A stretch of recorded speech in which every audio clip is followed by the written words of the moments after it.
അമൂല്യം വിക്രാന്ത് ഒരുമിച്ചാ പോയതെന്ന് ആരതി പറഞ്ഞത് സത്യമായിരുന്നു. ഞാൻ ആ സുമേഷിനെ വിളിച്ച് അമ്മ ഓഫീസിലുണ്ടോ നോക്കാൻ പറഞ്ഞത് അതിന് അവന്റെ കളിയാക്കലും കൂടെ കേൾക്കേണ്ടി വന്നു. വിക്രാന്തും അമൂല്യം കൂടെ ഒരുമിച്ച് പോകാൻ വേണ്ടിയായിരിക്കും ഓഫീസിൽ വരുന്നില്ല എന്നും പറഞ്ഞത്. അപ്പോ അമൂല്യ ഓഫീസിലേക്ക് പോയിട്ടില്ല. അമ്മു ഓഫീസിലേക്ക് വന്നില്ലെങ്കിൽ പിന്നെ ഞാനെന്തിനാ അങ്ങോട്ട് പോകുന്നത്? ഈ പ്രേമം ഒരു വിചിത്രമായ കാര്യമാണ്. ഇത്രയും വർഷത്തിൽ എനിക്ക് ഓഫീസിലേക്ക് പോകാതിരിക്കാൻ ഒരു കാരണവും ഉണ്ടായിരുന്നില്ല. ഇപ്പൊ അമ്മു ഓഫീസിലില്ലെങ്കിൽ ഓഫീസിലിരിക്കാൻ പോലും എനിക്ക് പറ്റുന്നില്ല. ഇതായിരിക്കുമല്ലേ ഈ പ്രണയത്തിനുണ്ടാകുന്ന സൈഡ് എഫക്ട്സ്? സൈഡ് എഫക്ട്സ് എന്തിനാ ഇല്ലാത്തത്? പനിക്കുള്ള ടാബ്ലറ്റ്സിൽ പോലും അതുണ്ട്.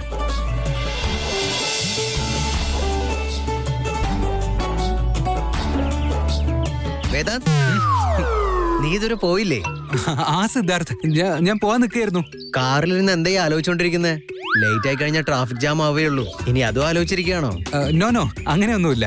സത്യം പറഞ്ഞ ഓഫീസിലെ ടെൻഷൻസ് അതിനെപ്പറ്റി ആലോചിക്കുകയായിരുന്നു. വേദാന്ത ആലോചിച്ചെന്ന് എന്തായാലും നന്നായി. എനിക്ക് കുറച്ച് സമയം കിട്ടി.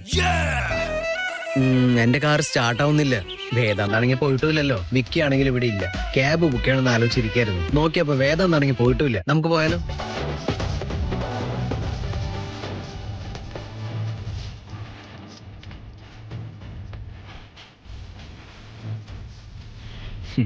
ഇനി ഓഫീസിൽ പോകാതിരിക്കാൻ പറ്റില്ലല്ലോ. എല്ലാം എന്റെ തലവിധി. എന്തെങ്ങനെ ആലോചിച്ചോണ്ടിരിക്കുന്നത്? വണ്ടി എടുക്കുക വേദാന്ത്. സിദ്ധാർത്ഥ്, ഞാനിന്ന് ഓഫീസിലേക്ക് പോകുന്നില്ല. എനിക്കൊരു ക്ലയന്റിനെ മീറ്റ് ചെയ്യാനുണ്ട്. ഈ കാറ് താൻ എടുത്തോ, ഞാൻ ക്യാബ് വിളിക്കാം. ക്ലയന്റ് മീറ്റിംഗോ? ഇന്ന് മറ്റു മീറ്റിംഗ്സ് ഒന്നും ഇല്ലാത്തതുകൊണ്ട് മാനേജേഴ്സിന്റെ മീറ്റിംഗ് ആണെന്നാണല്ലോ സുമേഷ് വിളിച്ചപ്പോ പറഞ്ഞത്. ഞാനത് അറിഞ്ഞതുകൊണ്ട് ആദ്യ ഓർഗാനിക്സിന്റെ എല്ലാ മാനേജേഴ്സിനോടും വരാനും പറഞ്ഞിട്ടുണ്ട്. ഈ സുമേഷ് എന്റെ ഷെഡ്യൂൾസ് ഒക്കെ എല്ലാവരോടും വിളിച്ചു പറഞ്ഞു നടക്കുക. ആദ്യം അവനെ അടിക്കേണ്ടത്. അല്ല, ഞാൻ പറഞ്ഞത് ശരിയല്ലേ? ഇന്ന് വേദാന്തിന് ഷെഡ്യൂൾ ഫ്രീ തന്നെ അല്ലേ? ഏയ് ഇല്ലില്ല സിദ്ധാർത്ഥ്, അത് ആ കൃഷ്ണപിള്ളയില്ലേ? എടോ കൃഷ്ണപിള്ളയില്ലേ? അവരുടെ കമ്പനിയുടെ മീറ്റിംഗ് ഉണ്ട്. അയാൾ നേരിട്ട് വരാന്ന് പറഞ്ഞിരിക്കുക. ആ ബോധമില്ലാത്ത സുമേഷേ ആകെ കൺഫ്യൂഷൻ ആക്കി കളഞ്ഞു. അല്ല, പക്ഷെ അവരൊന്നും ആദ്യ ഓർഗാനിക്സിന്റെ ക്ലയൻസ് അല്ലല്ലോ. അവരായിട്ടുള്ള ഡീലൊക്കെ ഞാൻ നേരിട്ട് എന്നല്ലേ ക്ലോസ് ചെയ്തത്. അതിന്റെ എല്ലാ ഫോർമാലിറ്റീസും കഴിഞ്ഞതാ. ഇപ്പൊ വണ്ടി എടുക്ക്. സിദ്ധാർത്ഥ് പൊക്കോളൂ, ഞാൻ കുറച്ച് കഴിഞ്ഞിട്ട് വരാം. എനിക്ക് വേറൊരു കാര്യമുണ്ട്, അതെനിക്ക് പറയാൻ പറ്റില്ല. ഓഹോ, അതല്ല ഞാൻ വണ്ടിയിൽ കേറുന്നതിന് മുമ്പ് വേദാന്തിനോട് എന്താ ആലോചിക്കുന്നെന്ന് ചോദിച്ചത്. ആദ്യമേ പറഞ്ഞിരുന്നെങ്കിൽ ഞാനിതൊക്കെ ചോദിച്ച് ബുദ്ധിമുട്ടിക്കോ? സാരമില്ല, ഞാൻ തന്നെ ക്യാബ് ബുക്ക് ചെയ്ത് പൊക്കോളാം. You carry on. Thanks.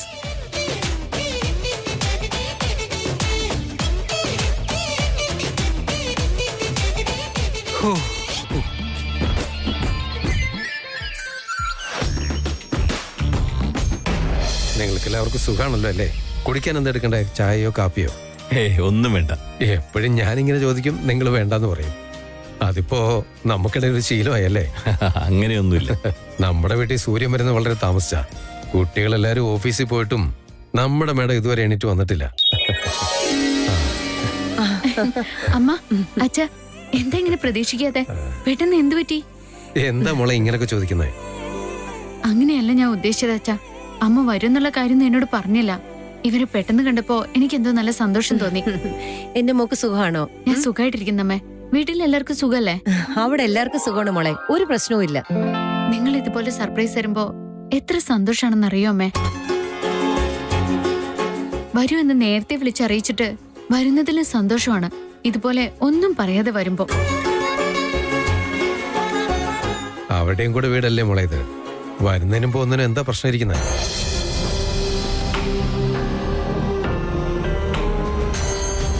Suhasini, ഒന്നിങ്ങോട്ട് വാ. ഇവിടെ ആരാ വന്നിരിക്കുന്നത് നോക്ക്.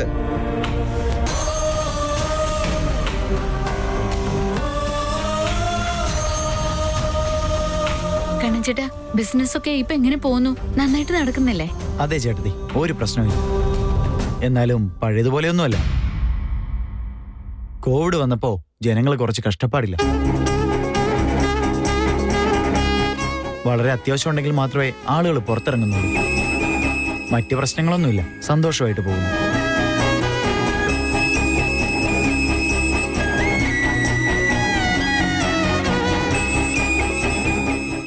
ചേട്ടാ.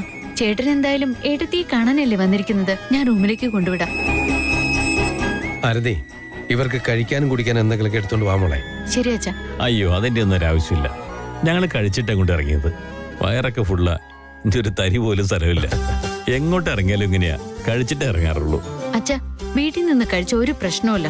ഇവിടെ ഞാൻ ഉണ്ടാക്കിയത് കഴിച്ചേ പറ്റൂ. ഇത് നിങ്ങളുടെ വീട് തന്നെയല്ലേ, പിന്നെന്താ പ്രശ്നം? നിക്ക്, ഇപ്പൊ വരാം. വരും. നിങ്ങൾ വന്നാൽ മാത്രമല്ല, വീട്ടിൽ ആര് വന്നാലും ശരി ആരതി ഇങ്ങനെ തന്നെയാ പെരുമാറാറ്.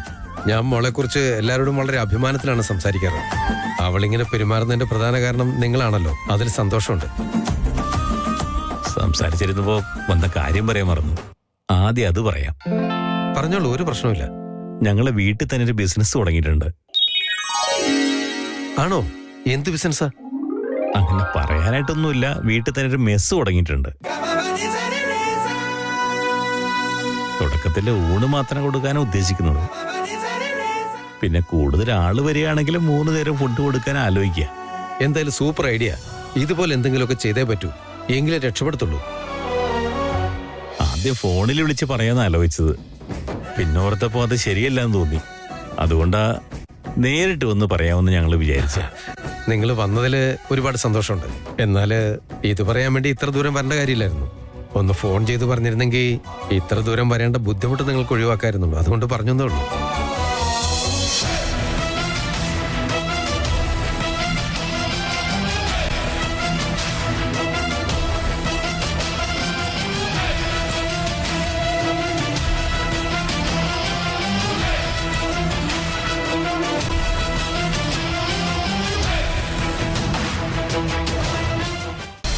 സുഹാസിനി, നീ എന്തായി കാണിക്കുന്നത്? എന്റെ കയ്യെന്ന് വിട്. സുഹാസിനി, സുഹാസിനി, നീ എന്തായി ചെയ്യുന്നേ? ചെയ്യേണ്ടത് എന്താണോ അത് തന്നെ ഞാൻ ചെയ്യുന്നത്. നിന്റെ തലയ്ക്ക് എന്തെങ്കിലും പ്രശ്നമുണ്ടോ സുഹാസിനി? വീട്ടിൽ വിരുന്നുകാരാൻ വന്നിരിക്കുന്നത്. ഞാൻ അവരോട് സംസാരിച്ചോണ്ടിരിക്കുകയല്ലായിരുന്നോ? അതിനിടയിൽ നിന്നും നീ എന്നെ ഇങ്ങനെ വലിച്ചടിച്ചോണ്ട് വരുന്നത് ശരിയാണോ? നിങ്ങൾ കൂടുതൽ സംസാരിക്കാതിരിക്കാൻ വേണ്ടിയാ നിങ്ങളുടെ കയ്യും വലിച്ചോണ്ട് ഞാൻ ഇങ്ങോട്ട് കൊണ്ടുപോകുന്നത്. അങ്ങനെയെങ്കിൽ അതിന്റെ രീതിയിലാണ് നീ എന്നെ വിളിക്കേണ്ടത്. നാഴികയ്ക്ക് 40 വട്ടം മാനേഴ്സിന്റെ കഥ പറയുന്നത് നിനക്ക് ഇങ്ങനെയല്ല മാനേഴ്സ് കാണിക്കേണ്ടെന്നുള്ളത് അറിയില്ലായിരുന്നോ? എന്റെ മാനേഴ്സും ഡിസിപ്ലിനും എല്ലാം എന്റെ സ്റ്റാറ്റസിന് ചേർന്നവരോട് മാത്രമായിരിക്കും. ചുമ്മാ റോഡിൽ കൂടെ നടക്കുന്നവരെ പിടിച്ച് വീട്ടിലെടുത്തി കഴിഞ്ഞാ എനിക്ക് അവരോട് മാനേഴ്സ് കാണിക്കേണ്ട ആവശ്യമില്ല. നീ വെറുതെ മിണ്ടാതിരിക്കും സുഹാസിനി. വീട്ടിൽ ആര് വന്നാലും അവരോട് നല്ല രീതിക്കാണ് പെരുമാറേണ്ടത്. അതുമാത്രമല്ല, ഇവര് നമ്മുടെ ബന്ധുക്കളാണ്. നോക്ക് ശ്രീധർ, വീണ്ടും വീണ്ടും ബന്ധുക്കൾ എന്നൊരു വാക്ക് ഇവിടെ പറഞ്ഞു പോവരുത്. ഭിക്ഷക്കാരെയൊക്കെ പിടിച്ച് ബന്ധുക്കളാക്കിയതാ എനിക്ക് പറ്റിയ ഏറ്റവും വലിയ തെറ്റ്. മനസ്സുകൊണ്ട് അവരെക്കാൾ വലിയ ഭിക്ഷക്കാരിയാണ് നീ. എനിക്കതറിയാം ശ്രീധർ. എന്റെ വീട്ടിലുള്ളവർക്കെല്ലാം അവരോട് ഇത്തിരി സ്നേഹം കൂടുതലാണെന്നുള്ള കാര്യം എനിക്കറിയാം. ഒരു ദിവസം ഈ വീട് മുഴുവൻ ഞാനൊന്ന് ശുദ്ധികലശം ചെയ്തെടുക്കുന്നുണ്ട്. ആർക്കറിയാം, ആ കാറ്ററിംഗ് കാര്യം കണ്ടക്ടറും കൂടി ചേർന്ന് ഈ വീട്ടിനകത്ത് കൂടോത്രം വല്ലതും ചെയ്തു വെച്ചിട്ടുണ്ടോന്ന്. നിന്റെ തലയുള്ള വൃത്തികെട്ട ബുദ്ധിക്ക് ഒരു കൂടോത്രം ഫലിക്കാൻ പോകുന്നില്ല. അത്രയ്ക്ക് വലിയ ഡേഞ്ചറാ നീ. അവരുമായിട്ട് സംസാരിച്ചോണ്ടിരുന്ന എന്നെ കൈ പിടിച്ച് വലിച്ചോണ്ട് വന്നത് ഇതുപോലെ നോൺസെൻസ് പറയാൻ വേണ്ടിയാണോ? സംസാരിച്ചോണ്ടിരുന്നത് അവരാ. അവർക്കാ കൂടുതൽ സംസാരിക്കാനുള്ളത്. അവരുടെ കഥകളൊക്കെ കേട്ടോണ്ട് നിങ്ങൾ തലയാട്ടി നിൽക്കുകയല്ലേ വേണ്ടത്. അവരെന്ത് പറയാൻ വേണ്ടിയായിരിക്കും ഇങ്ങോട്ട് വന്നിരിക്കുന്നതെന്ന് നിങ്ങൾ ആലോചിച്ച് നോക്കിയിട്ടുണ്ടോ? അവരുടെ പുതിയ ബിസിനസിനെ കുറിച്ച് സംസാരിക്കാൻ വേണ്ടിയാ ഇങ്ങോട്ട് വന്നത്. അവര് പറഞ്ഞു, നിങ്ങൾ അതങ്ങ് വിശ്വസിച്ചു. ശ്രീധർ, അവര് പറയുന്നതൊക്കെ വെറും കല്ല് വെച്ച നുണകൾ മാത്രമാണ്. പുതിയ ബിസിനസ് തുടങ്ങാൻ കാശ് വേണമല്ലോ. അതിനു വേണ്ടിയായിരിക്കും ഈ വീട്ടിലേക്ക് ഭിക്ഷ എടുക്കാൻ വേണ്ടി വന്നിരിക്കുന്നത്. അവര് സംസാരിക്കുന്നതിന് ഇടയ്ക്കാണ് നീ കയറി വന്നത്. അതുകൊണ്ടാണ് നീ കാര്യം അറിയാണ്ട് സംസാരിക്കുന്നത്. നിന്റെ മനസ്സിലെ പോലെ വൃത്തികെട്ട ചിന്തയാണ് എല്ലാവരുടെയും മനസ്സിൽ നിന്ന് നീ കരുതരുത്. അവരങ്ങനെ ഒരു കാര്യം സംസാരിച്ചിട്ടില്ല. അതുമാത്രമല്ല, അവരെന്താ പറഞ്ഞെന്ന് കേൾക്കാനുള്ള മനസ്സ് നീ കാണിച്ചില്ല. നിങ്ങളൊരു മണ്ടനാണെന്ന് അവർക്ക് നന്നായിട്ട് മനസ്സിലായിട്ടുണ്ട്. അവരൊരു കാര്യവും നേരിട്ട് പറയില്ല ശ്രീധർ. അവരെല്ലാ കാര്യത്തിനും നാടകം കളിക്കാൻ വേണ്ടി അവരുടെ പെൺമക്കളെയാ മുന്നിൽ നിർത്തുന്നത്. എന്നിട്ട് ഇവിടെ വന്ന് കാര്യം സാധിച്ച് ആർക്കും ഒന്നും മനസ്സിലായില്ല എന്നുള്ള രീതിയിൽ തിരിച്ചു പോവുകയും ചെയ്യും. അവരുടെ മുഖം കണ്ടാൽ തന്നെ അറിയില്ലേ അവര് പണത്തിന് വേണ്ടിയാ വന്നിരിക്കുന്നതെന്ന്. നിന്റെ പ്രശ്നം എന്താ സുഹാസിനി? എല്ലാവർക്കും പ്രായമാകുമ്പോൾ മെച്യൂരിറ്റി കൂടുകയാണ് ചെയ്യാറുള്ളത്. എന്നാൽ നിനക്ക് ദിവസം കഴിയുന്തോറും ഉള്ള ബുദ്ധിയുടെ കുറയാണല്ലോ. ഞാൻ എന്താ ഇങ്ങനെയെന്നല്ല, നിങ്ങളൊക്കെ എന്താ ഇങ്ങനെ ആയിപ്പോയെന്നൊന്ന് ആലോചിച്ച് നോക്ക്. ആദ്യമേ ഞാൻ പറഞ്ഞതാ ഈ മിഡിൽ ക്ലാസ്സുമായിട്ടുള്ള ഒരു ബന്ധമൊന്നും നമുക്ക് വേണ്ടാന്ന്. അത് ഞാൻ പറഞ്ഞപ്പോ ഒന്നും ആരും കേട്ടില്ല. ഇപ്പൊ അനുഭവിക്കുന്നുണ്ടല്ലോ. ഛേ, ഇതിന്റെ ഒന്നും ഒരു ആവശ്യമില്ലായിരുന്നു. സുഹാസിനി, നിങ്ങൾ ഇനി കൂടുതൽ സംസാരിക്കണ്ട. വീട്ടിൽ ഭിക്ഷയ്ക്ക് വന്നവരെ പിടിച്ച് ഹാളിൽ ഇരുത്തിയിരിക്കുന്നു. സംസാരിച്ച് ഈ വീട്ടിലുള്ളതെല്ലാം എടുത്തുകൊണ്ട് പോകുന്ന അവരുടെ ബുദ്ധി നിങ്ങൾക്കൊന്നും മനസ്സിലാവില്ല.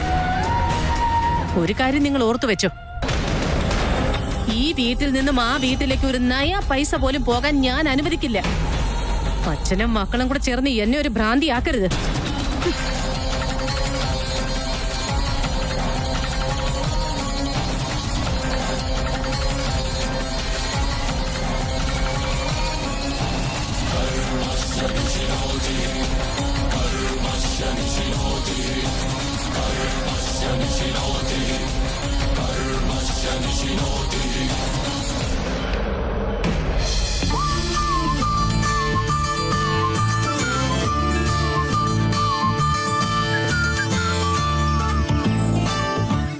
വേദാന്ത് മേനോൻ എന്തൊക്കെയായിരുന്നു.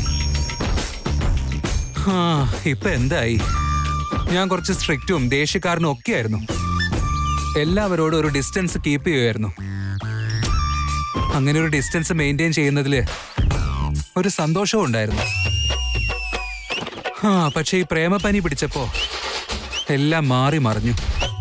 മുൻപ് എല്ലാവരും എന്നെ കാണുമ്പോ തന്നെ പേടിക്കുമായിരുന്നു. ഞാൻ എന്ത് കാര്യം പറഞ്ഞാലും എല്ലാവരും അനുസരിക്കുമായിരുന്നു. പക്ഷെ ഈ പ്രേമത്തിൽ വീണ ശേഷം എനിക്ക് എന്നോട് തന്നെയുള്ള റെസ്പെക്ട് കുറഞ്ഞു. അതുകൊണ്ടാ ആ ഡിറ്റക്റ്റീവ് ആദ്യ എന്റെ പിന്നാലെ നടന്ന് ഇതൊക്കെ കണ്ടുപിടിച്ചപ്പോ ഞാൻ അവളുടെ കാല് പിടിച്ചു. ഇന്ന് സിദ്ധാർത്ഥ് പോലും വളരെ വിയേർഡായിട്ടാ ബിഹേവ് ചെയ്തത്. അവനും ഡൗട്ട് ഉണ്ടാവും, തീർച്ചയായിട്ടും ഡൗട്ട് ഉണ്ടാവും. അവൻ എന്നെ സംശയം ഉണ്ടോ എന്നുള്ളത് ഞാനിപ്പോ എങ്ങനെ അവനോട് പോയി ചോദിക്കും? ഇങ്ങനെ പോയാൽ എന്റെ കാര്യം തീരുമാനാവും. എത്രയും പെട്ടെന്ന് തന്നെ ഓരോരുത്തരായി എന്റെ പ്രേമം പൊളിക്കും.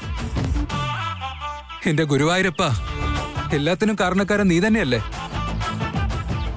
അവൾ എന്റെ കൂടെ ഉള്ളപ്പോഴേ എനിക്ക് സമാധാനമുള്ളൂ. അവൾ അടുത്തില്ലെങ്കിൽ ഞാൻ ഇങ്ങനെ ഓരോന്ന് ആലോചിച്ചുകൊണ്ടേയിരിക്കും. അല്ല, ഞങ്ങളുടെ കല്യാണത്തിന് മുൻപ് തന്നെ ഇത്ര ഇമോഷണലി അറ്റാച്ച്ഡ് ആയോ? ഈ കല്യാണം എങ്ങാനും നടന്നില്ലെങ്കിൽ ഉറപ്പായിട്ടും ഞങ്ങൾക്ക് ഭ്രാന്ത് പിടിക്കും.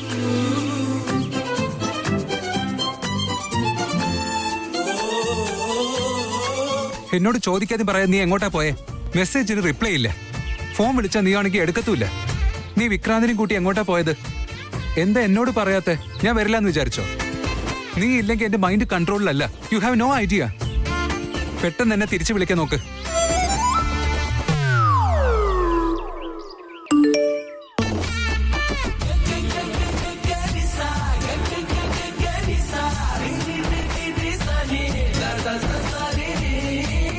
എനിക്കറിയാം നിനക്ക് എന്നെ ഒരുപാട് മിസ് ചെയ്യുന്നുണ്ടെന്ന്.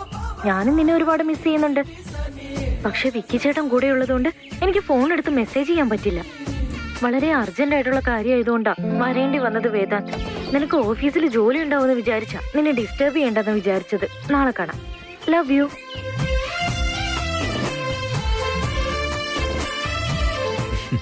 മിസ് യു, ലവ് യു എന്നൊക്കെ പറഞ്ഞ് എന്നെ കുപ്പിയിലാക്കാൻ നോക്കല്ലേ കഴുതക്കുട്ടി.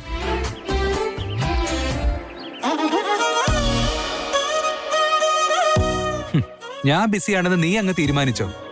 എന്നോടൊരു വാക്ക് ചോദിച്ചില്ലല്ലോ. എല്ലാം സ്വന്തമായിട്ട് അങ്ങോട്ട് തീരുമാനിക്കുക. നീ ചെയ്ത അത്ര വലിയ തെറ്റൊന്നുമല്ല.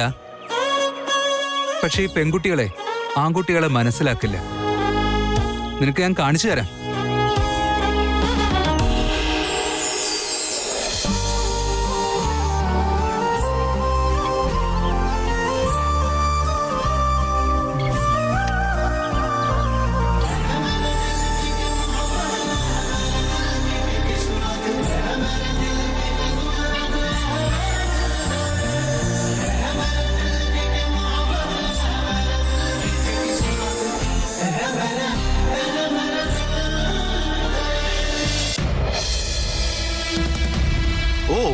അമ്മേ, നിന്നോട് പറഞ്ഞിട്ടുണ്ട് അങ്ങനെ വിളിക്കരുതെന്ന്.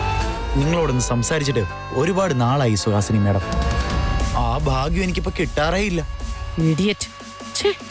തേർഡ് ക്ലാസ് ആൾക്കാരെല്ലാം വന്ന് എന്റെ വീട്ടിൽ കയറി ഇറങ്ങി നടക്കല്ലേ. തേർഡ് ക്ലാസ് മൈൻഡ് സെറ്റ് എന്ന് വെച്ചാ മറ്റാരും രക്ഷപ്പെടാൻ പാടില്ല എന്നുള്ള സ്വാർത്ഥ വിചാരമാണ്. പക്ഷെ അവരൊക്കെ നല്ലത് മാത്രം വിചാരിക്കുന്നവരാ. നീ വായടയ്ക്കുന്നുണ്ടോ? അവര് പൈസ ആഗ്രഹിച്ച് മാത്രം വന്നവര്.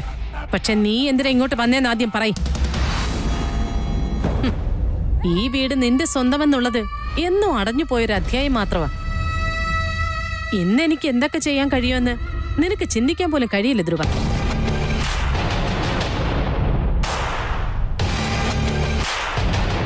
നീ കൂടുതൽ കളിക്കാൻ വരരുത്. എന്റെ മുന്നിൽ നീ ഒരുപാട് അഹങ്കരിക്കുന്നുണ്ട്. അത് കറക്റ്റാ. നിങ്ങളെപ്പോലെ ഒരാൾ അഹങ്കരിക്കുന്നത് നിങ്ങൾക്ക് കാണാൻ പറ്റും. എല്ലാരും നശിച്ചാൽ മാത്രമല്ലേ നിങ്ങൾക്ക് സമാധാനം കിട്ടുള്ളൂ. ധ്രുവ, നിങ്ങളുടെ വൃത്തികെട്ട മനസ്സിന് ഞാൻ മാത്രമല്ല, എല്ലാവരും ശത്രുക്കളായിരിക്കും. എന്തോ എന്നെ ചെയ്യുമെന്ന് പറഞ്ഞില്ലേ, ഒന്ന് ആലോചിച്ച് നോക്ക്. എനിക്ക് എന്താ ഇല്ലാത്തത്? ഈ വീട് എന്റേതല്ലേ? നിന്റെ തലയ്ക്ക് എന്തോ പറ്റിയിട്ടുണ്ട്. ഈ സൊസൈറ്റിയിൽ എനിക്കുള്ള സ്റ്റാറ്റസും ബഹുമാനവും ഒക്കെ എന്താണെന്നുള്ളത് പുറത്തിറങ്ങി ഒന്ന് അന്വേഷിച്ചാൽ നിനക്ക് മനസ്സിലാകും. പക്ഷെ നീയോ ആർക്കും വേണ്ടാത്തൊരു മിഡിൽ ക്ലാസ്. അല്ല ധ്രുവ, വേദാന്തില്ലാത്ത സമയം നോക്കി നീ എന്തിനാ പതുങ്ങി പതുങ്ങി വീട്ടിലേക്ക് വന്നത്? അവന്റെ കൺമുന്നിലെങ്ങാനും നിന്നെ കണ്ടുപോയാൽ നീ പിന്നെ 2 കാലം നടക്കാൻ അവൻ സമ്മതിച്ചെന്ന് വരില്ല. അതുപോലെ നിന്റെ അഹങ്കാരം പിടിച്ച വർത്തമാനം എനിക്ക് കേൾക്കണ്ട. ശരിയാണല്ലേ? ഞാനെന്തിനാ നിങ്ങളോട് ഇങ്ങനെയൊക്കെ സംസാരിക്കുന്നത്? നിങ്ങളുടെ ഭയം, നിങ്ങളുടെ ആശങ്ക, നിങ്ങളുടെ ടെൻഷനൊക്കെ മനസ്സിലായി. നിങ്ങളിപ്പോ ഇൻസെക്യൂർ ആയിട്ട് ഫീൽ ചെയ്യുക. കുറച്ച് ലേറ്റ് ആയെന്നും തോന്നുന്നുണ്ട്. സാരമില്ല, നിങ്ങളുടെ അവസാനം എത്രയും വേഗം തന്നെ വരുമെന്നാ തോന്നുന്നേ. മിണ്ടാതിരിക്കടാ. കറക്റ്റാ. നിങ്ങളോട് കൂടുതൽ സംസാരിക്കാൻ എനിക്ക് മനസ്സില്ല. കാരണം ജയിലിലേക്ക് പോകാൻ എനിക്കിഷ്ടമല്ല. ഈ സുഹാസിനി മേനോൻ ആരാണെന്നുള്ളത് നിനക്ക് ഇപ്പൊ ഞാൻ മനസ്സിലാക്കി തരാം.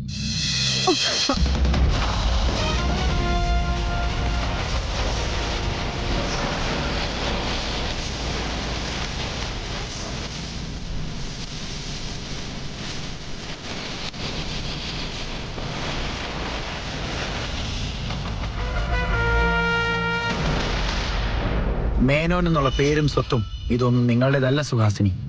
ഇതെല്ലാം ഞങ്ങളുടേതാ. നിങ്ങളെല്ലാം തട്ടിയെടുത്തതാ. എല്ലാം ഞാൻ തിരിച്ചെടുക്കും. ധ്രുവ മേനോൻ ഇങ്ങോട്ടേക്ക് തിരിച്ചു വരും. ഞാൻ ചെയ്യുന്നതേ പറയൂ. ഞാൻ പറഞ്ഞാൽ അത് ചെയ്തിരിക്കും. എന്നെ വെല്ലുവിളിക്കാനുള്ള ധൈര്യം ഉണ്ടോ നിനക്ക്? നിന്റെ ഈ പരാക്രമം കണ്ടാലൊന്നും ഞാൻ പേടിക്കുമെന്ന് വിചാരിക്കണ്ട. പുകഞ്ഞൊരു കൊള്ളി പോലെ പുറത്താക്കപ്പെട്ടവനല്ലേ നീ? അങ്ങനെ പുറത്തായ കൊള്ളി ഇനി ഈ വീട്ടിലേക്ക് വരേണ്ട ആവശ്യമില്ല. ആ കാലമല്ല ഇത്. കാലമൊക്കെ ഒരുപാട് മാറിപ്പോയി. വരരുതെന്ന് പറഞ്ഞാ വന്നിരിക്കും. എങ്ങനെയാണെന്ന് നിങ്ങൾ തന്നെ കണ്ടു. കാണാൻ നിങ്ങൾക്ക് താല്പര്യം ഉണ്ടാവില്ല. പക്ഷെ ഞാൻ വന്നിരിക്കും. അങ്ങനെ കേറാനുള്ള കാരണം നിങ്ങൾ തന്നെ എനിക്ക് ഉണ്ടാക്കി തരും. അതുകൊണ്ട് തന്നെ നിങ്ങളുടെ ലിമിറ്റ്സിൽ ജീവിക്കും.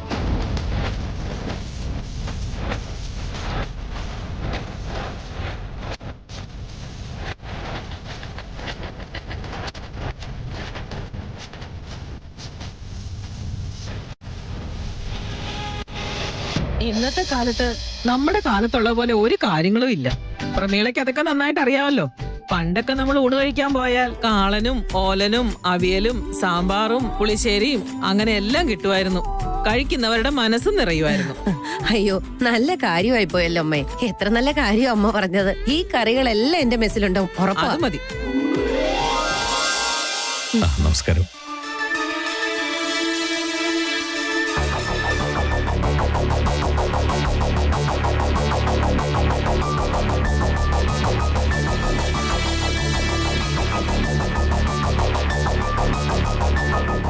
ഒരു കാര്യം പറയാനുണ്ടായിരുന്നു. അത് പറഞ്ഞിട്ട് പോവാന്ന് വിചാരിച്ചു വന്നതാ. നിങ്ങൾ എന്ത് കാര്യത്തെക്കുറിച്ച് പറയാൻ വന്നിരിക്കുന്നെന്ന് എനിക്ക് നന്നായിട്ട് അറിയാം. നിങ്ങൾ പറയുന്നതിന് മുമ്പ് ഞാൻ തന്നെ ആ കാര്യം പറയാം. നിങ്ങൾ എന്ത് കാര്യം ചോദിക്കാൻ വേണ്ടി ഇങ്ങോട്ട് വന്നതെന്ന് വെച്ചാ ആ സുഹാസിനി എന്താ പറയാൻ ഉദ്ദേശിക്കുന്നതെന്ന് വെച്ചാൽ കാശ് എന്തെങ്കിലും വേണമെങ്കിൽ അത് തരാന്നാ പറഞ്ഞത്.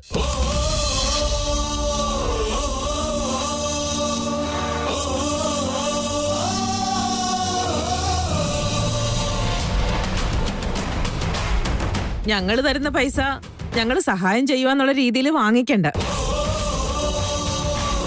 പണ്ടൊക്കെ മക്കളുടെ സംബന്ധ വീട്ടിലുള്ളവരുടെ ആവശ്യങ്ങൾക്ക് കാര്യങ്ങളെല്ലാം മനസ്സിലാക്കി തലമൂത്ത ആൾക്കാര് തങ്ങളുടെ കയ്യിലുള്ള കാശ് കൊടുത്ത് സഹായിക്കുന്നത് ഒരു ആചാരമായിരുന്നു. ഞാനും അതുപോലെ തന്നെ നിങ്ങൾക്ക് കാശെടുത്ത് വെച്ചിട്ടുണ്ട്, പിടിക്കും.